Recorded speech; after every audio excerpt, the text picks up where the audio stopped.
सभी भाइयों को नमस्कार, राधे राधे। तो कैसे हैं आप सभी? उम्मीद करता हूं आप लोग अच्छे होंगे। आज आपके बीच एक सच्ची घटना लेकर उपस्थित हूं। यह घटना सुनाने का उद्देश्य क्राइम को बढ़ावा देना नहीं, बल्कि आप सभी को क्राइम के प्रति जागरूक करना है। तो चलिए शुरू करते हैं। यह कहानी एक ऐसे नौजवान की है जो डर बनाना चाहता था, लेकिन अंत में वह खुद ही डर की बलि चढ़ जाता है। 8 नवंबर सन 2000 को त्रवणकोर, उज्जैन, मध्य प्रदेश में एक साधारण परिवार में जन्मा दुर्लभ कश्यप। पूरे परिवार में खुशी का माहौल था। दुर्लभ की माँ स्कूल टीचर एक और उसके पिता एक पढ़े लिखे कारोबारी थे। दुर्लभ अपनी माँ बाप का इकलौता संतान था, इसलिए उसके माँ बाप उससे बहुत प्यार करते थे। दुर्लभ के पिता उसे प्यार से कोहिनूर कहकर बुलाते थे।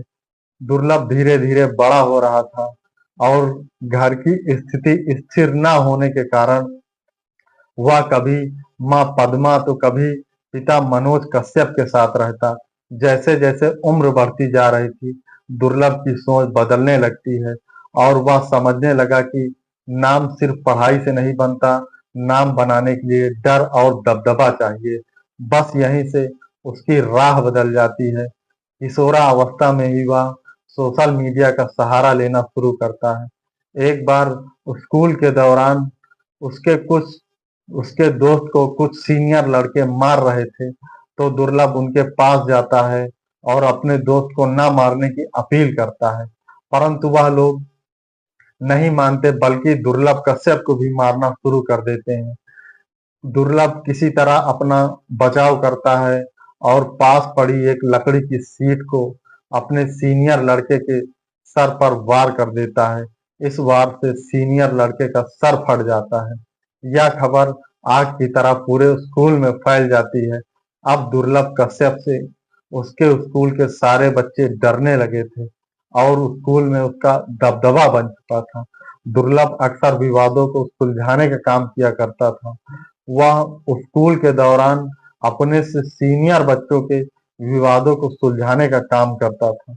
बस यहीं से दुर्लभ दुर्लभ कश्यप बन जाता है और किसी भी आयोजन में उसका गैंग बढ़ चढ़कर हिस्सा लेने लगता है और वह धीरे धीरे मेले या किसी अन्य आयोजन में पार्किंग का ठेकेदार बन जाता है। जहां लोग फेसबुक पर मस्ती और दोस्ती के पोस्ट डालते थे, वहीं दुर्लभ लिखता था, विवाद सुलझाना हो तो संपर्क करें। यह एक प्रकार का अपराध का विज्ञापन था और धीरे धीरे लोग उसे भाड़े का गुंडा समझकर बुलाने लगे। दुर्लभ अपने जैसे कई युवाओं को इकट्ठा करता है और एक गैंग बनाता है। उसकी गैंग का स्टाइल ही अलग था। सब माथे पर लाल तिलक, आंखों में सुरमा, गले में गमछा या स्कार्फ, बाल बड़े और बाल बड़े और गले में स्कार्फ, मानो इनका एक ड्रेस कोड था। इस गैंग में हर किसी को आंखों पर सुरमा और माथे पर लाल तिलक, गले में स्कार्फ या गमछा, काला कुर्ता पहनना अनिवार्य था। एक तरफ मध्य प्रदेश की पवित्र नगरी उज्जैन, जहां मंदिरों में घंटियों की गुनगुनाहट सुनाई देती थी, वहीं दूसरी तरफ अपराध और खून खराबे की कहानियां भी लिखी जाने लगी। इन्हीं कहानियों में एक नाम दुर्लभ कश्यप, जिसने कम उम्र में अपराध की दुनिया में एक अलग पहचान बना ली थी। एक ऐसा चेहरा जिसे देखते ही लोग पहचान जाते। माथे पर लाल तिलक, आंखों में सुरमा यानी काजल, काला कुर्ता, कांधे पर गमछा या स्कार्फ, मानो डर का प्रतीक बन चुका था। उसने उज्जैन की गलियों में रंगदारी, वसूली और धमकी देना शुरू कर दिया था। कई बार पुलिस उसे गिरफ्तार भी करती है और वह जेल भी जाता है, लेकिन कम उम्र के चलते वह जल्द बाहर आ जाता है और फिर यही काम शुरू कर देता। लोग कहते, अगर दुर्लभ से पंगा लिया तो बचना मुश्किल है। उसका नाम धीरे धीरे पूरे उज्जैन ही नहीं बल्कि अन्य राज्यों में भी फैलने लगा। इनका गैंग का बाकायदा एक व्हाट्सएप ग्रुप था, जो गैंग मेंबर को आपस में कनेक्ट करने का काम किया करता था। इस ग्रुप में काफी कम उम्र के नाबालिग बच्चे जुड़ते थे। देखते देखते यह ग्रुप काफी बड़ा हो जाता है। यहाँ लोग यह लोग बाकायदा कहीं जाते तो उसका फोटो शूट करते और उसे फिर सोशल मीडिया के सभी प्लेटफॉर्म पर शेयर किया जाता ताकि और लोग गैंग से जुड़ सकें।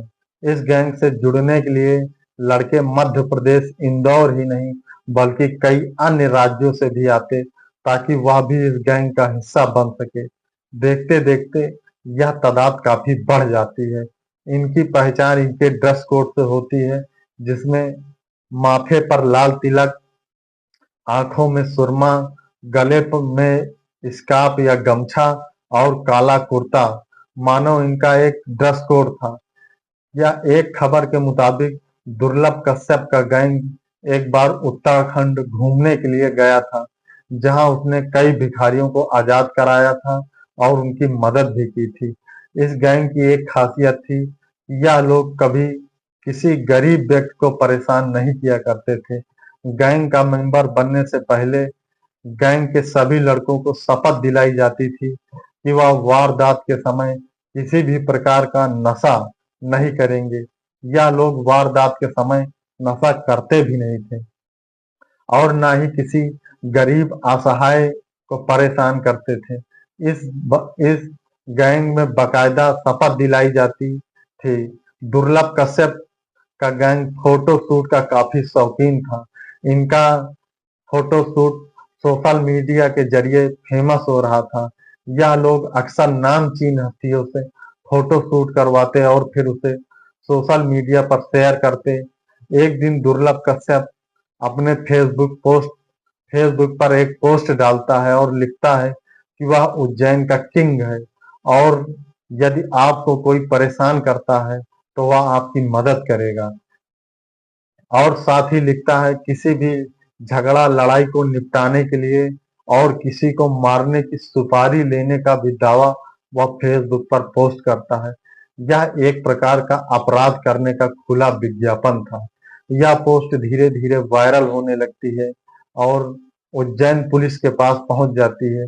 तब उज्जैन पुलिस हरकत में आती है और सन 2018 आते आते पुलिस का शिकंजा दुर्लभ कश्यप पर कसने लगता है।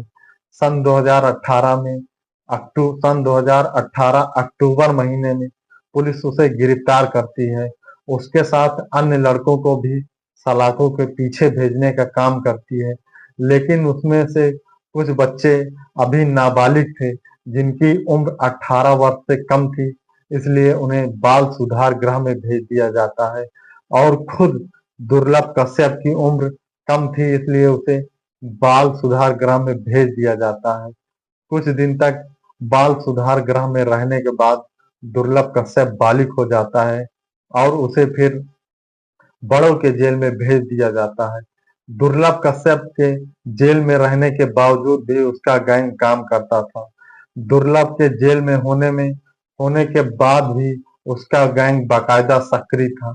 लगभग 2 साल तक जेल में रहने से वो बेल का हकदार हो जाता है, लेकिन उसने बहुत कम उम्र में बहुत सारे दुश्मन बना लिए थे और उसे पता था कि अगर वह बाहर जाएगा तो कोई न कोई उसे मार देगा, इसलिए वह जेल में ही रहने का फैसला लेता है। इसी दौरान उज्जैन के एसएसपी सचिन अतुलकर, जो उसे पकड़कर जेल भेजा था, इस दौरान वह जेल का दौरा करने के लिए आते हैं और वह दुर्लभ कश्यप को देखते हैं और उससे मुलाकात भी करते हैं और कहते हैं कि तुम्हारा जेल में रहना ही सेफ है। तुम जेल में हो तो जिंदा हो, क्योंकि तुमने कम उम्र में बहुत अधिक दुर्लभ दुश्मन बना लिए हैं और जब तुम जेल से बाहर जाओगे तो कोई न कोई तुम्हें मार देगा। धीरे धीरे समय बीत रहा था।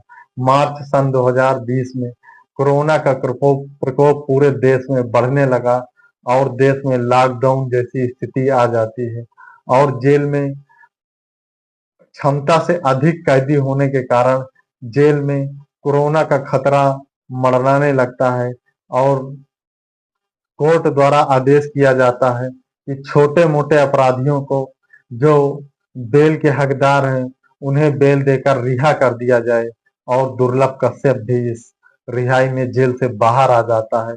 वह कुछ दिन तक अपने पिता के साथ इंदौर में रहता है और फिर कुछ दिन बाद अपनी माँ के पास उज्जैन चला जाता है।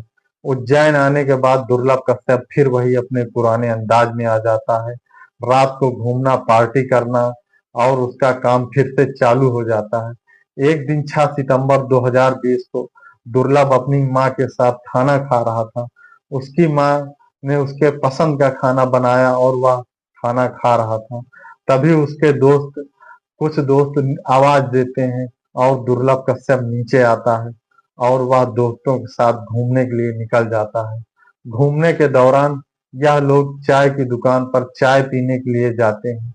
इस समय रात के लगभग 1:30 बज चुके थे। इत्तेफाक से उस चाय की दुकान पर एक गैंग पहले से ही मौजूद था।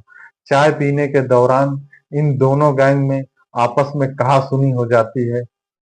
यह कहासुनी थोड़ी देर में मारपीट में तब्दील हो जाती है और दुर्लभ कश्यप के साथ उसके 4 दोस्त मौजूद थे, जबकि अपोजिट के पास लगभग उसकी शाहनवाज की गैंग में लगभग 20 लोग मौजूद थे और मारपीट गंभीर होते दुर्लभ कश्यप देखता है तो वह अपनी पिस्तौल निकालता है और गोली चला देता है। यह गोली शाहनवाज के कंधे पर जाकर लगती है और वह बेहोश होकर गिर जाता है।